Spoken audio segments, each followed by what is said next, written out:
Paris, actually. All Paris right. in 2026. How would you describe the atmosphere, the people, the creativity and lifestyle in Paris? I would say it's stunning as always, probably. I mean, I've never been to Paris until I actually arrived to France. It was 4 years ago. And since then, I realized why Paris is so damn popular. Because you can actually see and you can feel the atmosphere just even by walking on the street. And I feel like this and maybe London are the most creative cities probably on this planet. Maybe I mean I've never been to New York actually. I do feel like it could probably be like the third big option, but so far I love Paris. I mean, the architecture is probably my favorite so far. I think in terms of architecture, New York doesn't compare to London or Paris. It has a different vibe, you know. Like I feel like people who traveled to America, they wanted to build it so it could be different from what we have like in Europe, and they did a great job, especially in New York or Chicago. At least that's how I feel because, again, as I said, I've never been to America, so but I watched a lot of movies about the United States, and I do feel like Chicago and New York are just beautiful cities. The way I would describe the two, as somebody who's lived in both, albeit lived in Chicago for longer than New York, Chicago is kind of like what you think New York should be in terms Really? of, yeah, like the skyline. Because when you're actually in Manhattan, you can't really see the skyline because everything is so built up and everything's so close together.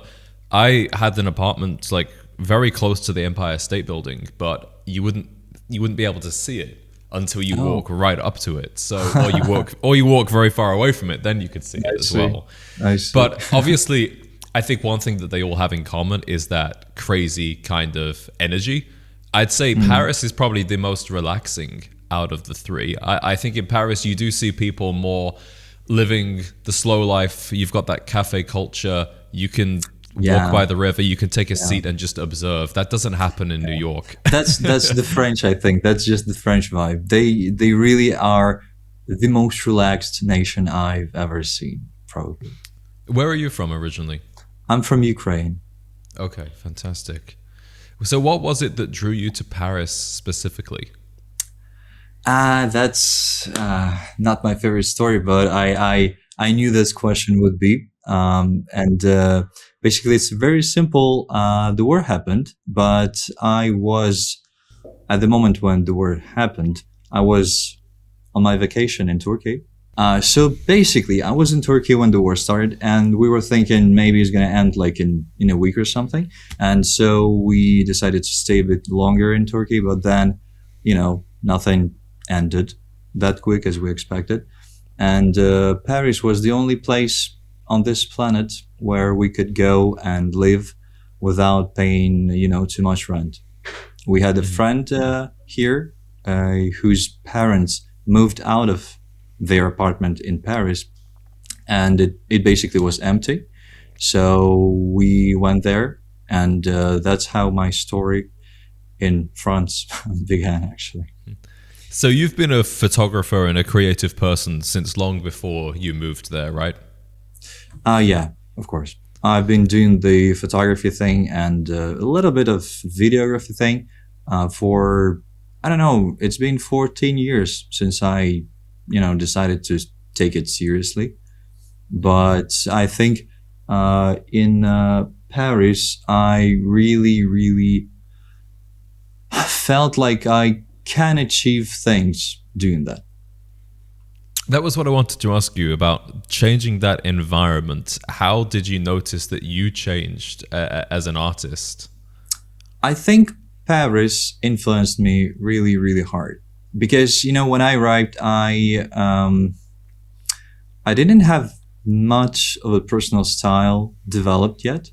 But, when you are walking just like on a street and you see how people are dressed here, especially, there are a lot of fashion weeks in Paris, and especially if you go like in the center of the city, you meet tons of really, really nice and well dressed people, and you're like, well, I am so underdressed for this city. And it's just like tiny, tiny things that make you realize that there is so much room to improve yourself, both like it doesn't matter if it's like clothing or if it's like your art profession, if I can say it. And I've met a lot of people who worked in the same industry, like photography and videography. And because of their lifestyle here in France or in London, I think I got really influenced. Because back in Ukraine, I didn't have much friends who traveled a lot. But here, each person I know, they travel like really a lot. And I'm talking like America, Great Britain, like basically all the countries. How important do you think environment is for creative people? Some people that are very creative seem to live in their head, and it's almost like if they don't like their environment, they actually use their own creativity to escape it. Other people are more just inspired by what's around them, and they seem to soak that up like a sponge. What would you say is most applicable to you? I think both options could be about me, but I would rather pick the first option because I do like when my surroundings are inspiring. Mm-hmm. So talk me through your journey with photography. When did you first discover your love for this art form? Oh, that was back when I was maybe 13 or 14, when my parents got a first digital camera, like a tiny Canon camera. And I realized that I can just, because before then we had a film cameras, which I was not allowed to use, maybe like a couple of pictures, because the film was expensive and we didn't want to waste any film. So I couldn't really get into that. And I had I had zero family members who really knew something about photography other than just taking some random pics. And when this Canon tiny camera appeared in my life, I realized that I can just snap pictures of anything, and I really enjoyed it. At first, I was taking pictures of just flowers, I don't know, like railways, some nature thing. But then I discovered that I kind of want to get more into that, and I started talking, searching, watching, because again, back then there were not that many YouTube videos or information on the internet about how to start, how to take pictures like in a good way. So it was more like a fun hobby at the first. But then when I was already like in the university, like the first course, I decided to borrow a friend's like DSLR camera, which is a bigger camera. And I tried to take some portrait shootings, like portrait pictures. And I realized that I am so into the portrait photography because I still take pictures of like, nature, cars, something. But I would say that my true calling in the photography is more about the portrait thing. I need to have a person in the frame because when I don't have a person in the frame, I'm like, something missing. I like something missing or someone missing. Do you prefer to work with models or non-models? I do prefer working with models. I'm not gonna even try to avoid this question, but yeah, I really prefer when a person in front of the camera knows how to work. I do feel like it's we are on the same page, kind of. Mm.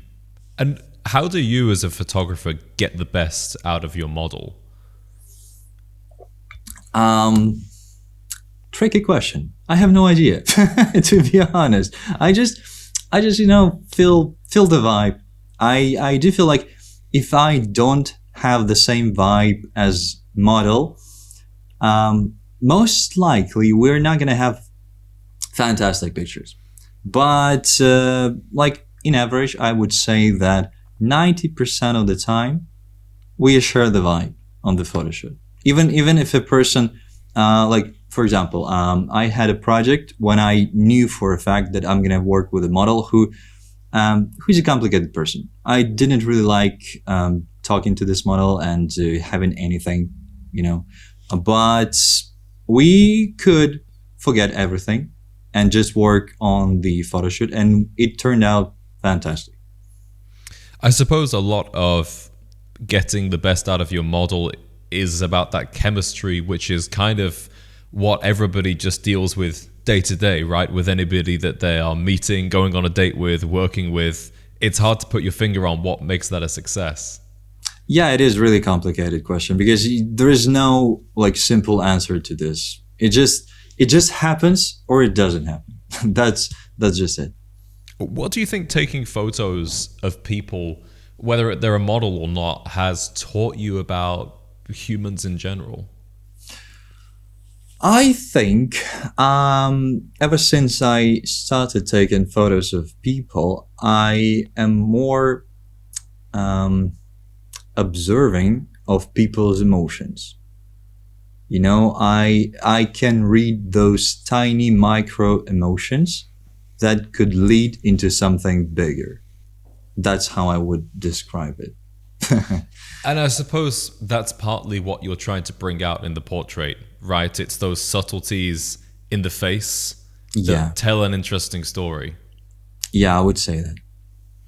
When it comes to street photography, what were your early experiences like of just going out with a camera and trying to shoot something?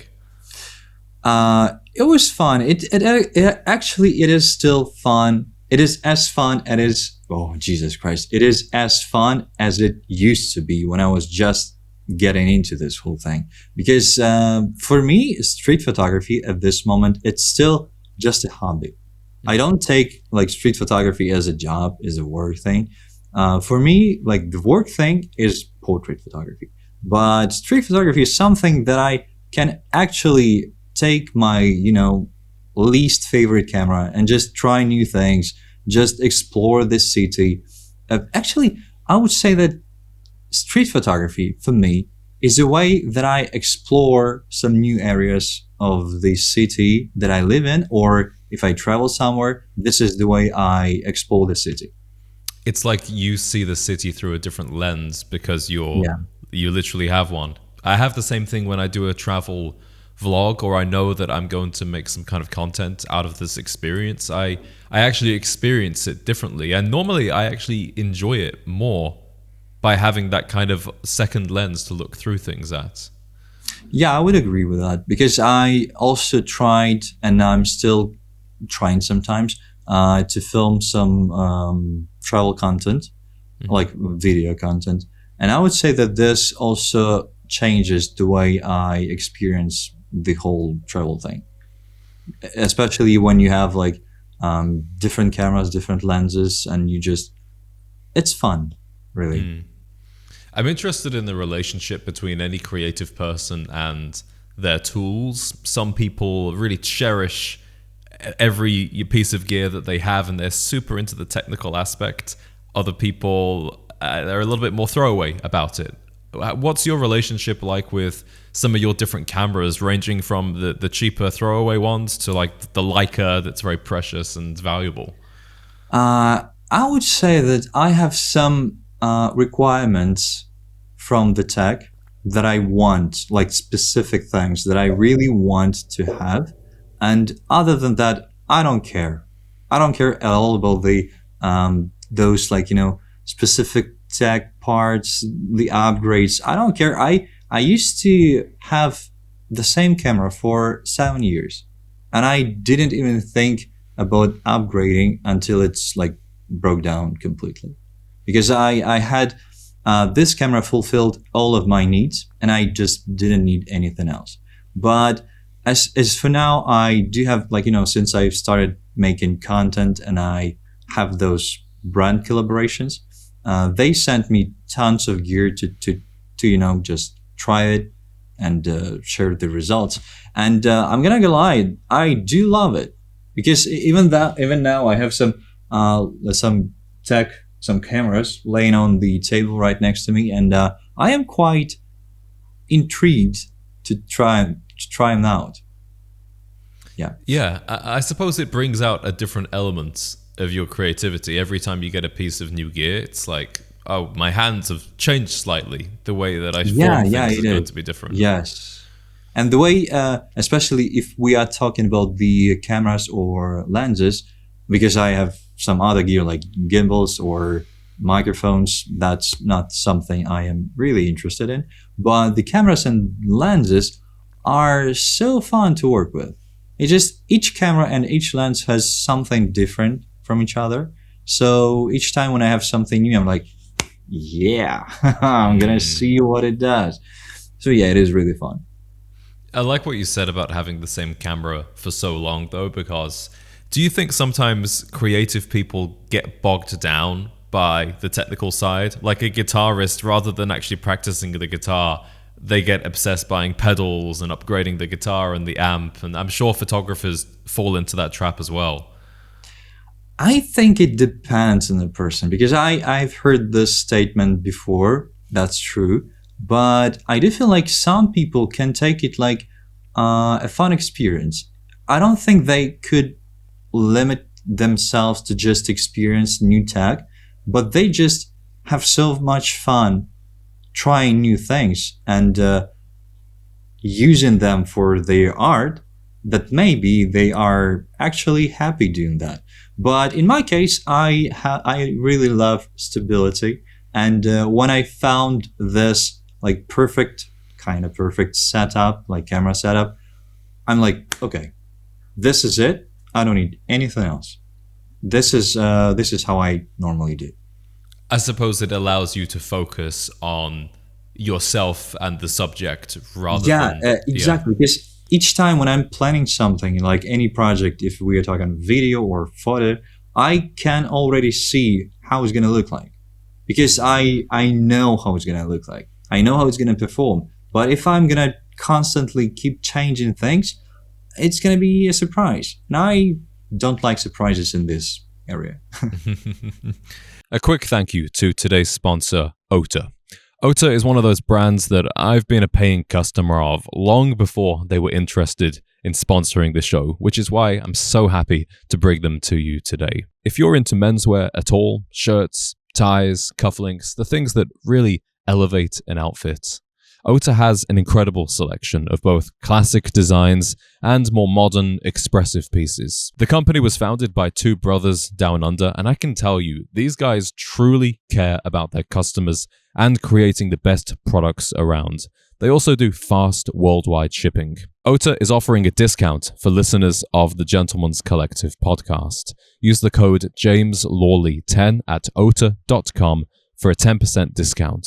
If you are upgrading your wardrobe this year, start with one of their shirts, neckties, or cufflinks. They make a bigger difference than most people realize. So that's JamesLawley10 at ota.com for 10% off. What would you say the most frustrating part about being a photographer is? I would say that dealing with emails and just messaging and this whole like calls, meetings, that's what I don't really like. I wish I could just throw it to someone else, and just focus on the art thing. But lots of photographers, they are like, they have the job, they have many people's job in one person. You know what I mean? So they need to contact clients, they need to constantly write emails, answer emails, deal with this bureaucracy thing. And I'm gonna say just about my thoughts about that, but I just hate it. I don't like those calls, meetings. It is annoying.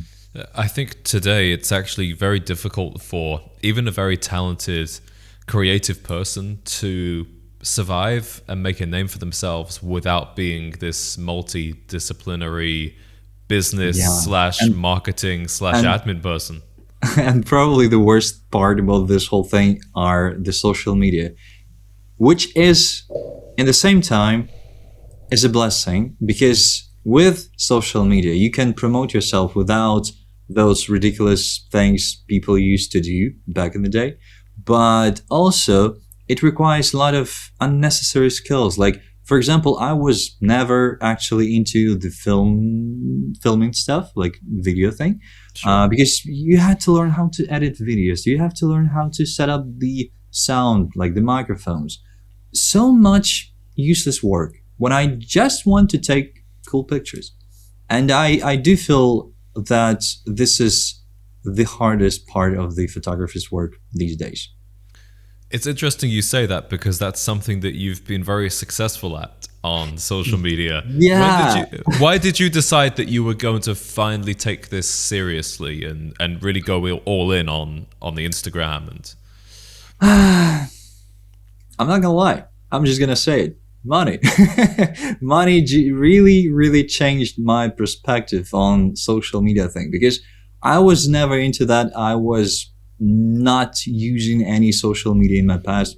But a friend of mine, he asked me like, you should try TikTok. You're like, I used to be some sort of just a beginner actor. I was acting in some like basic ads, even in some TV shows, and I really kind of loved it. But I never took it seriously because I never finished any like acting course or something. But he said like you should try like filming TikTok, and I tried. And my first video on TikTok, it really got like I don't know 15,000 views, which at that time was like mind blowing for me. And I decided to try it. I tried it. I grew on TikTok, and then one of the biggest satellite brand asked me to just randomly ask people on a square in Ukraine for an hour, like some basic questions, and they paid me lots of money. Kind of money I used to work like for 2 months as a photographer, and I was like, damn, all right, maybe I could combine photography and social media thing into something that could bring me both money and being able to keep taking pictures. Because I would explain it. For me, photography, like commercial photography, is still super complicated at this moment because commercial photography requires you to obey to lots of rules of the client. But when I do my like personal projects, I am the boss. Like I can do whatever I want, but to be able to do that, you need to earn some money, doing something. And I realized that doing social media thing is actually helping in my photography thing because I still have some commercial inquiries, like the photography thing, but I don't mind rejecting some of those. If I don't like some of the rules, some of the, some of the clients, for example, I can just say, you know what, I'm not interested because I have my side hustle, which is sometimes my main hustle, to be honest. And yeah, this is why I hate social media and like it at the same time because I don't particularly like doing this whole social media thing, especially after this. Right now it's really popular to over edit your videos on social media. yeah. And I hate editing. So I really try to avoid it at all costs. And yeah. But yes, this is I think to sum up. Yeah, I think what we've probably both learned though is that you can do things on social media that you just want to do rather than trying to fit in with a trend or accommodate what the audience wants. I just made the videos that I wanted to make, and if people watch them, great. I didn't get anything near 15k views for months. I was plowing away with basically nothing, but I was able to keep doing it because I just liked doing it anyway, and I think And this is a good point because sometimes I get lost in this whole social media thing because sometimes, like for example, this month, and I've just had 3 shootings days, and I did only the videos I really like. And sometimes I forget about it, and sometimes for some reason, I don't know, maybe I am a little bit stupid, I don't know, but sometimes I do get lost in this whole thing, and I start to blend in to the trends. And I don't know why. I really don't understand myself for some time. To be honest. But right now, in this moment that we're talking, I think I am filming again what I like, and I'm doing again what I like. So this is a good point. This is why I feel better right now, because last month I was feeling like shit. Not gonna lie. Do you think that content, and I don't really like that word, but I'm going to explain why I'm using it.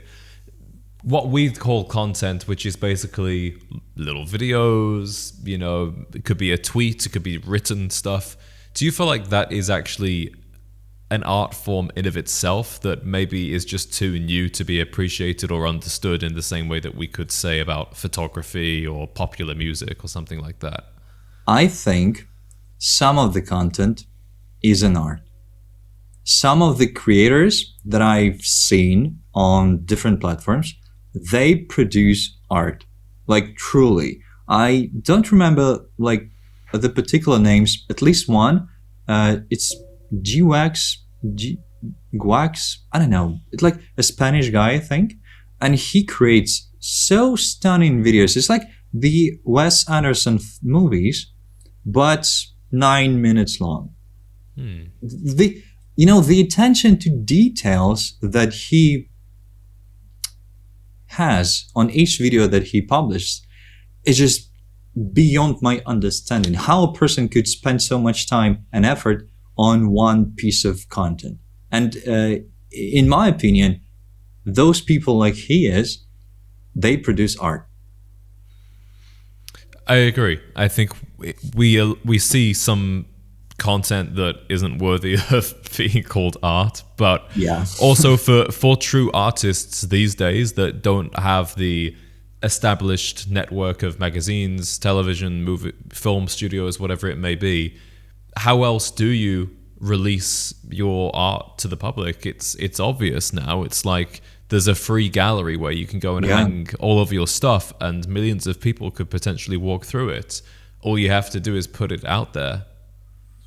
Yeah, this is why I think that the whole social thing is a blessing in a way. Yeah. One thing that people probably recognize you for very much is also your personal style. How would you define the way that you dress, and what melting pot of inspirations do you have? I am not gonna lie, but my personal style really changed this summer, I think. Because before that, I was mentally into that, but physically I was too afraid to change the style into that one, because for some reason I was so afraid of this.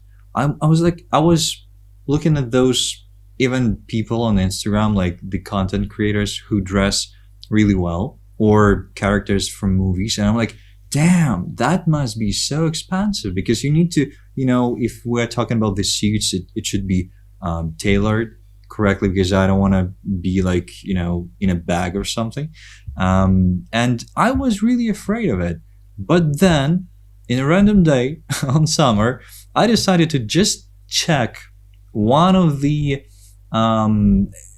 like antique shops in Paris. And there's a guy who's just basically selling old suits, like the vintage ones from 50s, 60s. And I decided, why not? Just give it a try. And I went there, and he actually found a suit, just two-piece suit, for quite a reasonable price. And it looked really nice. I just got it. I filmed some videos with it.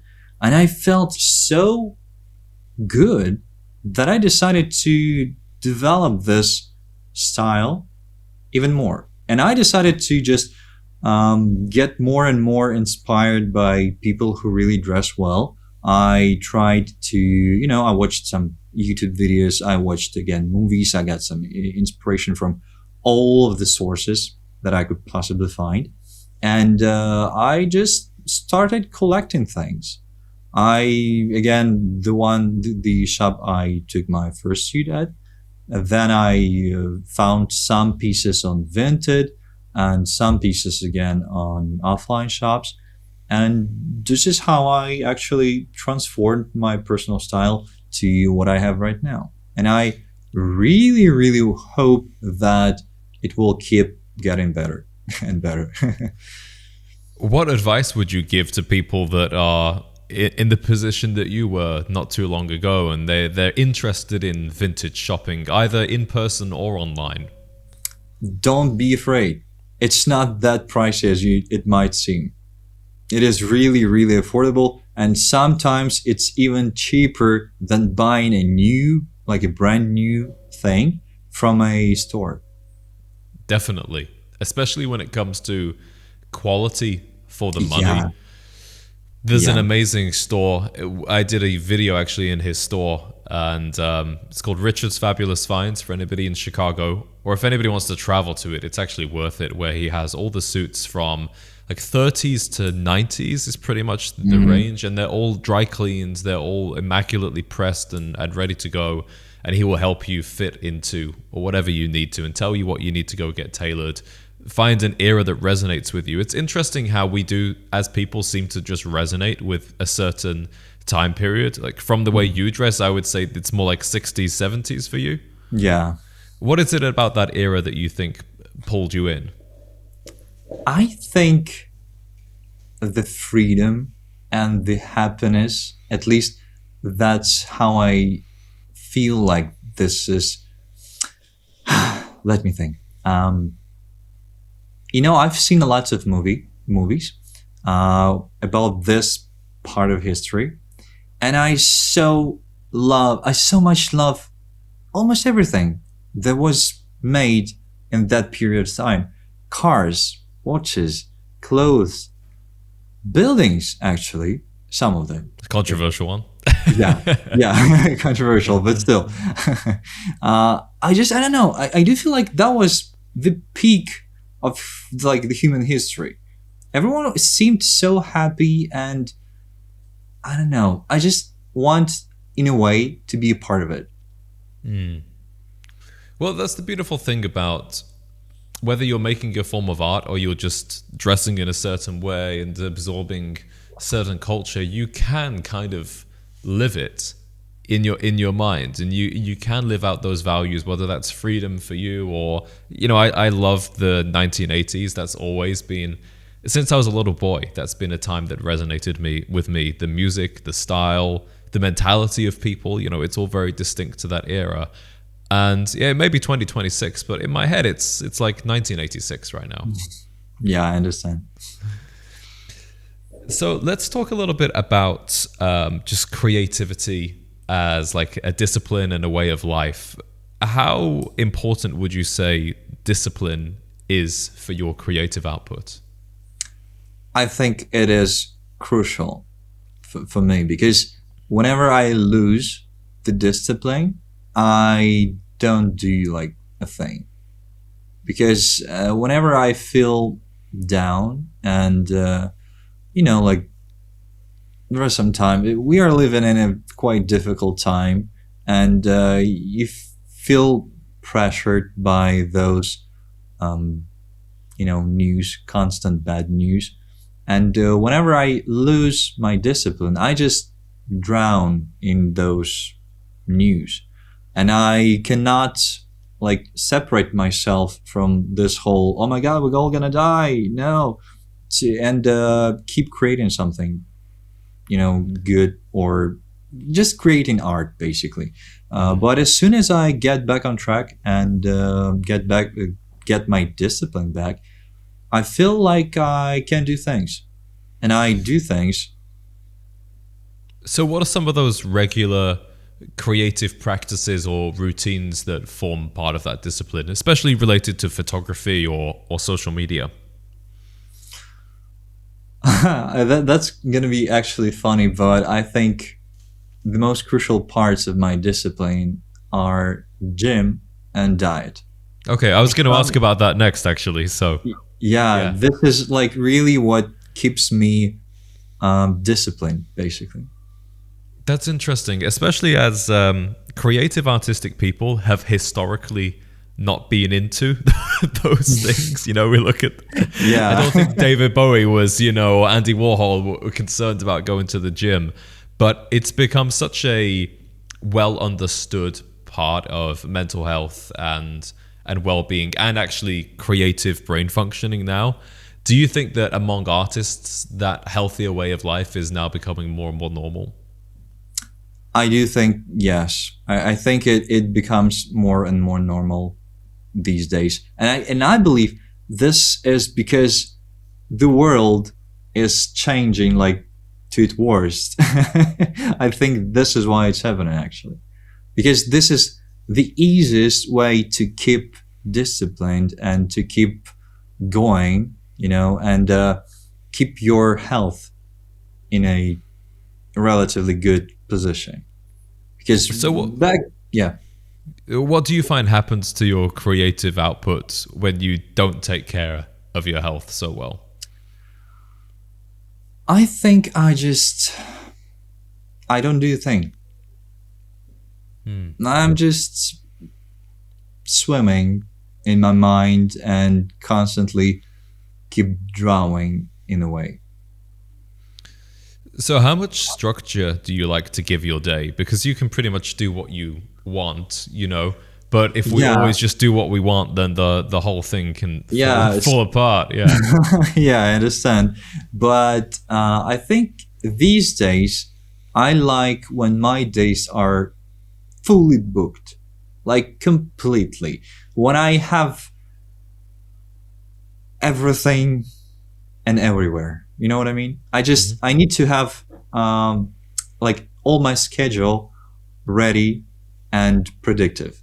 That's what I like, and I do that throughout all the like business days. But on the weekends, I try to dissociate from the work completely. Mm. So And do you? Sorry, yeah, go ahead. I just don't do any work on the weekend. I'm just trying to enjoy like family time and just go somewhere in the nature. And I don't answer emails. I don't answer any calls. But then when the week starts, I like everything booked. So I will like get free at 9 p.m. or something. So just immediately go sleep. It allows your brain this kind of ability to actually think of some of your best ideas as well. Actually, when we deliberately turn off, let's say it's Saturday and you're walking around the park with your wife, you might actually get an idea for something, or you might solve a problem in your mind without even trying to work on it. Because Yeah. especially in a creative domain, like just working more hours often isn't the answer. Yeah, it's absolutely true because on the weekends, most of the time I don't count it as a work thing, but I write down all the ideas that come to my mind on the weekend. And sometimes it's like a huge list.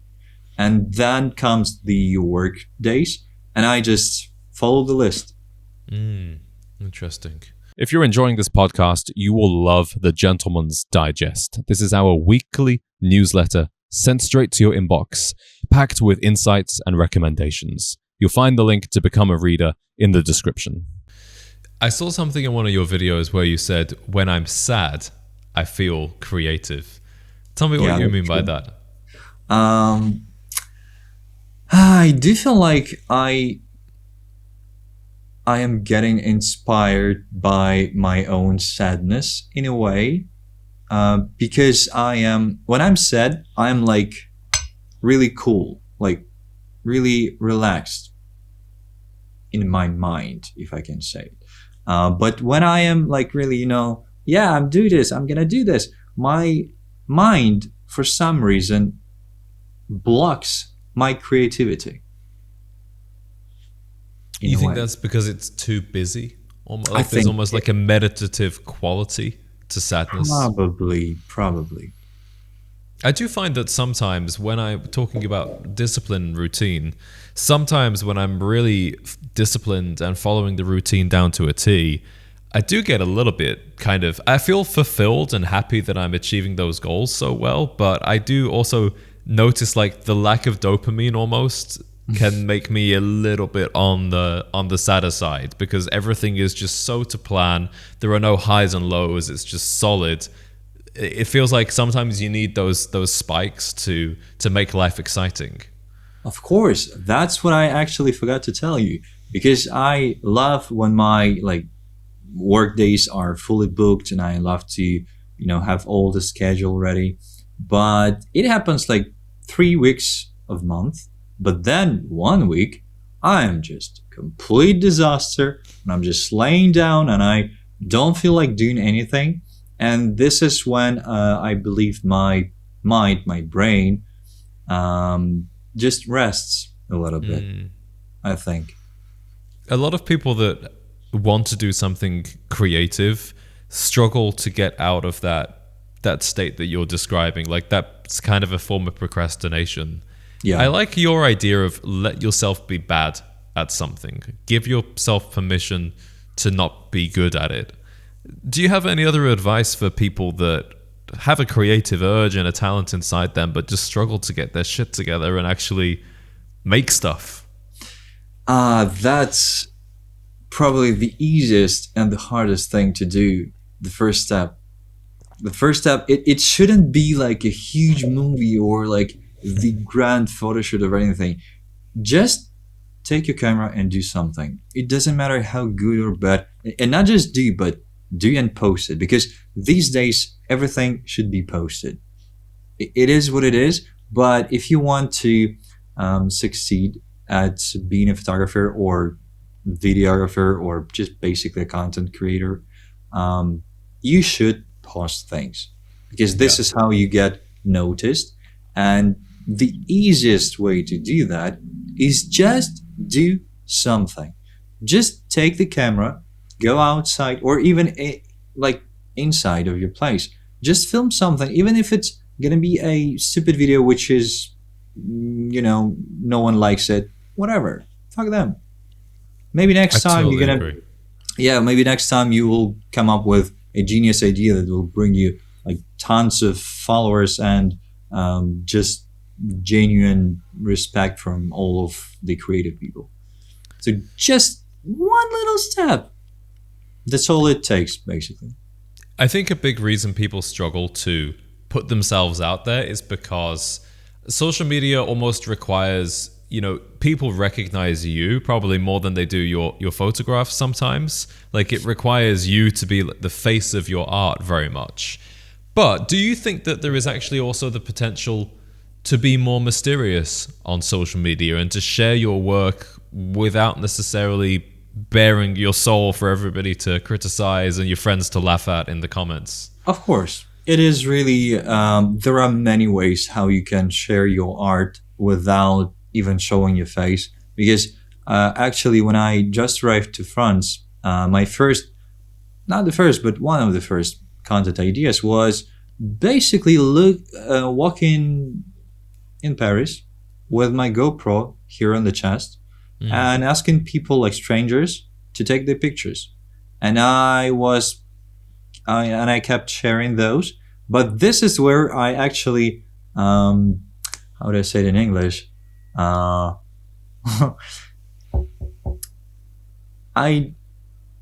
miscalculated because those videos were really viral at some point. They brought me 2 million followers on TikTok, but no one seen my face. And then when this format of content died because of the meme thing and everyone started to do the same thing, my videos were not that popular anymore. And no one's seen my face. So when I started to make content with my face, no one watched it. Because who the hell am I? Like, that could happen. So you really need to pay attention to, what is the thing you're going to do in the future. If you want to show your face later on, then you probably should imply showing your face at this moment. How much do you think, coming back to the way you dress, how much do you think now your style has helped you grow that personal brand? I think I am right now at the beginning of this whole thing, to be honest, because as I said, I've just started dressing like that this summer, and I have already received some really nice opportunities because of that, just because of the style. And well, to be honest, you were one of the opportunities I'm talking about, because you reached out to me because of the style, I think, at least. That's definitely why the Explore feed showed you to me, I'm sure. Yeah. So I do love it. It brings me much joy at this moment. I really love searching for some items, trying them on, and just basically dressing like that. And I do believe that it helps me to improve like the level of my personal brand. I think it's amazing that you've only been doing this really for less than a year, because I would have thought that you've been developing and curating this style for years, if not longer. I had been doing this in my mind. How about that?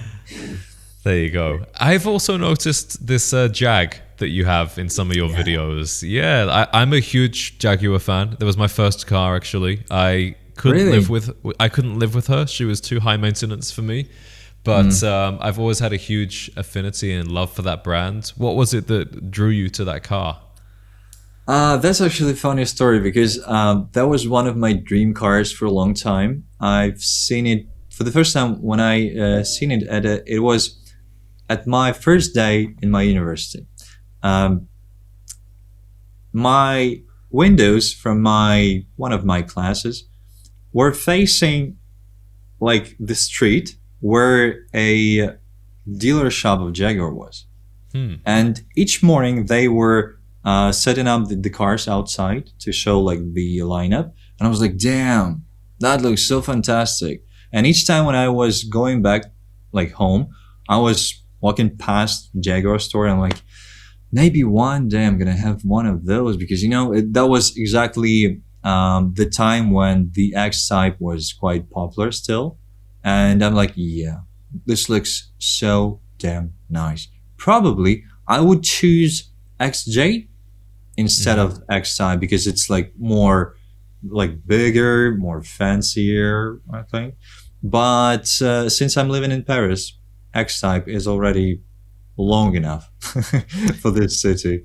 Yeah. But yeah, I love the car. I really was dreaming about getting one of those. And finally, when I was searching one on the online website, like of used cars, and when I found this one, this particular one, it was just perfect. I had some particular things I wanted to have in the car, and this car had everything I wanted.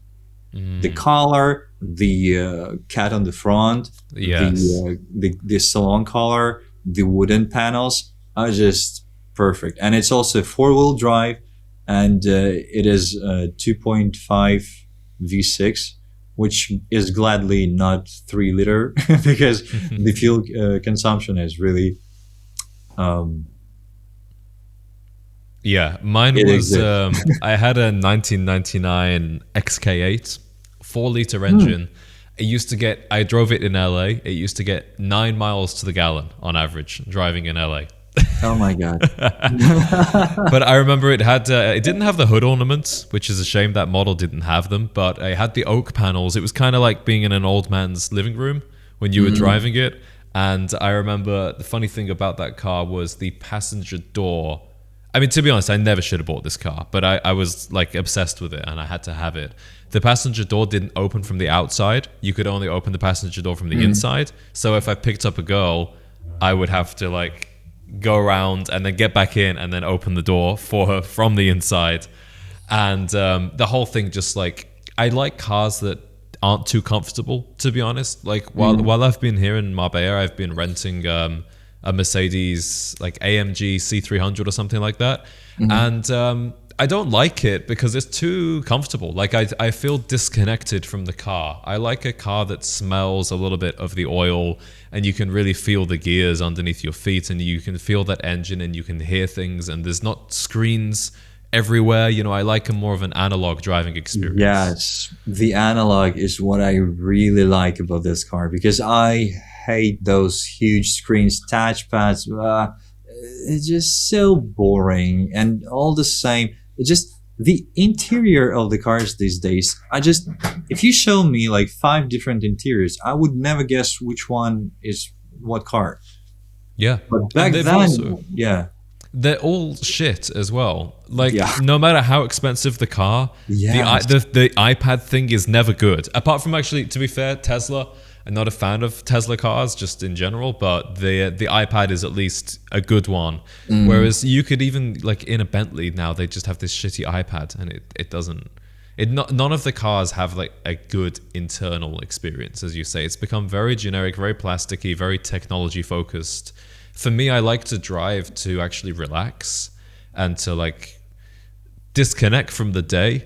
If I get in my car and I've just gone from looking at my computer screen to another computer screen, there was no point in getting in that car. Yeah, and one of the unexpected things that I actually got along with the car is being able to collect CDs. Again, because it doesn't have any Bluetooth thing, and you're like, now I need to be really careful with the albums I'm like buying, because it's not about the money, because CDs are not really expensive, but you know what I mean. If the album has just 2 songs, maybe I shouldn't buy it, because the CDs are taking place, and the place is limited, so you should be really careful with what you choose. And by the way, the sound is much better with the CDs than if you connect or listen to the radio for some reason. That's interesting. What's on your driving rotation in the CD collection? I love many artists, to be honest, but these days, one of my favorite ones are Oval Nation. It's a band from America. Also, I do love Gorillaz, Bloodhood Gang for some time, and I am expecting. Finally, I got an email confirmation that they are gonna be shipping my orders soon. It's a collection of 8 or 6 CDs from a game called Expedition 33, if you know. Okay. They made magnificent songs for the game, and I'm really excited to hear them. Yeah, it's always a different experience driving with an album than it is just listening to it by itself. Like, some of them are really so much better to drive with. I love a band called Chromatics, and they're on the soundtrack of that movie Drive quite a lot. And when you listen to their music while driving, specifically at night, it's a completely different experience. And it's like it was literally made, I think, to be driven to. Yeah, some of the songs definitely. And it's a shame that when you buy a CD, you cannot just like mix many different songs. And this is why I burn some of the CDs myself. And I have some specific mixes that I listen to while I'm driving, like at night, or when I have just like a particular mood. I just turn on this CD and I'm like, I used to do the same thing, because I had the same situation with my Jag, and I would go on. Actually, I remember before I bought it, I remember I hadn't moved to the US yet, and I would just kind of get bored, so I would like download stuff and put it all in Logic, different songs that I wanted. I had like a 50s one, I had like a gothic one, and I would change the pitch of some of the songs just up or down a tiny bit, add some reverb. I would compress the hell out of things so it sounded differently, And then when I would go drive, I would just put those CDs in. I still have them on my SoundCloud actually to drive. And even though I have more modern cars now, I still like plugging that in and actually driving to them. It's kind of nostalgic for me as well. Yeah, it is. It is really, I think listening and overall buying CDs these days is what makes me feel like I am back at those times when the CDs were the only way you could listen to music. Yeah. A part of the radio, of course. Yeah. And making somebody a mixtape or a mix CD so much more romantic than here's the Spotify playlist I made for you. Yes. Yeah. Yeah. I was on a date. It was like a fourth date recently, and we were talking about music, and she's like, "Oh, let me see your Spotify." And she clicks like playlists, and it's just like all playlists I've made for people over the years that I forgot about. Like I don't even know who these people are anymore. I'm like, oh shit. But it goes to show that a playlist on Spotify is very disposable. It doesn't take much time to put something like that together. Yeah, it is really easy because I really spent tons of time collecting those songs and putting them in one CD. It really requires some time and knowledge.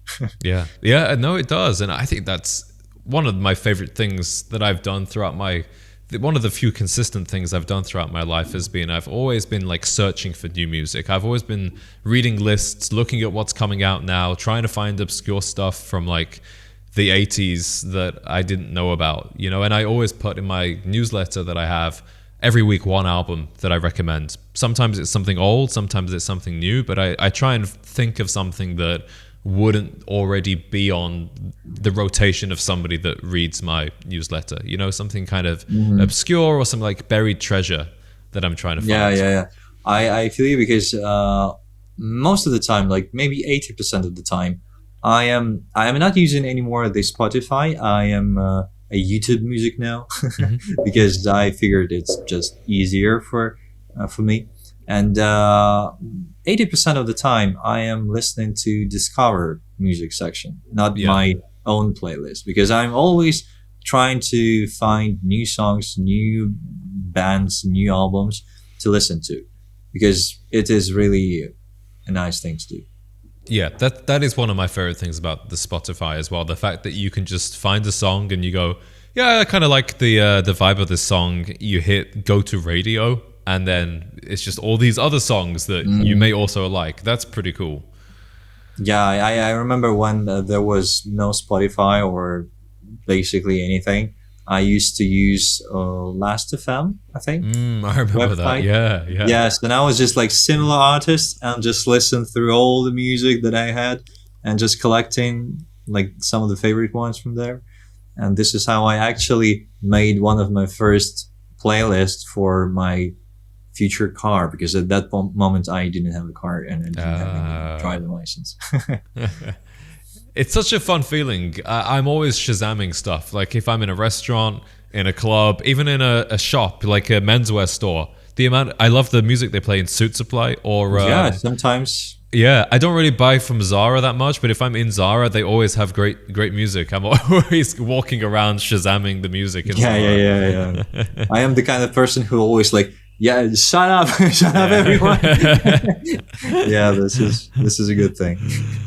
I want to finish off by talking about is it upcoming birthday, or have you recently had a big birthday? No, it's in June. It's in June. Okay. So you're coming to the end of your 20s. Yeah. How would you like describe this decade if you were to give a kind of synopsis or blurb of the 20s? What would it be for you? I would say that I was not prepared for this. Absolutely not. I mean, I was getting ready for like, adventures and some hard stuff, but nothing even close to that, because I'm not gonna lie, but the situation in my country affected me really, really well. I mean, not well, but really hard. And the last 4 years were really, really difficult, and I was not prepared for them. But I would say that I faced it like a real fucking man, because I'm still here. I'm still doing what I wanted to do 10 years ago. I'm still doing that. I'm still trying to reach those goals that I set back then, and I'm still following the path that I wished back then. So I am kind of proud of myself, to be honest. Yeah, you've remained very true to those goals. Yeah. What are some of the ways in which you've changed the most in your 20s? I think